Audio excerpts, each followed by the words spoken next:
తెలుగుదేశం ప్రభుత్వం అధికారంలోకి వచ్చి 18 నెలలు అయిపోయింది, 19 నెలలు అయిపోయింది. ఇంకొక 2 నెలల్లో ఇంకో 2, 3 నెలల్లో దగ్గర దగ్గరగా 2 ఏళ్ళు అయిపోతది. ఇప్పటికి పైన దాదాపు 8, 9 నెలలు అయిపోయింది. 20 నెలలు దగ్గర దగ్గరగా అయిపోయింది.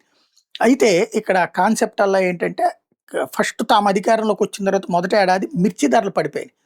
అంతకుముందు జగన్ ఉన్నప్పుడు మిర్చి ధరలు ఎక్కువున్నాయి. అయితే అది జగన్ గొప్ప గాదు, లేకపోతే గనక కేంద్రం గొప్ప గాదు. కేంద్రం మద్దతు ధర ఏదైతే ఇస్తానందో ఆ రేటుకైతే కొనటానికి సిద్ధంగా ఉన్న అంతకుముందు బాగా 25,000 దాకా కూడా వెళ్ళినాయి. ఆ తర్వాతన ఏది చైనా వాళ్ళందరూ కొనటం వల్ల. క్రిందటి ఏడాది వచ్చేటప్పటికి చైనాతో మనకొచ్చినటువంటి రిస్ట్రిక్షన్స్ గొడవల వలన కొనేవాళ్ళు లేకపోయేటప్పటికి రకరకాల వంకలు పెట్టినటువంటి సందర్భంలో మనం ఇబ్బంది పడ్డాం. మన రైతు ఇబ్బంది పడ్డారు. బాగా పడిపోయింది 8,000, 9,000, 10,000కి. దాంతో చాలామంది కోల్డ్ స్టోరేజీల్లో నిల్వ చేసుకున్నారు. అది క్రిందటిసారి చెప్పుకున్నాం. ఇప్పుడు ఇదే బాబు గారి టైంలో రెండో ఏడాదికి వచ్చేటప్పటికి ఆయనకి సంతోషకరమైనటువంటి వార్త. ఆ ప్రభుత్వం చేసేది కాదు, అంతర్జాతీయంగా ఇప్పుడు మళ్ళీ మనం చైనాతో సంబంధాలు మెయింటైన్ చేస్తున్నాం.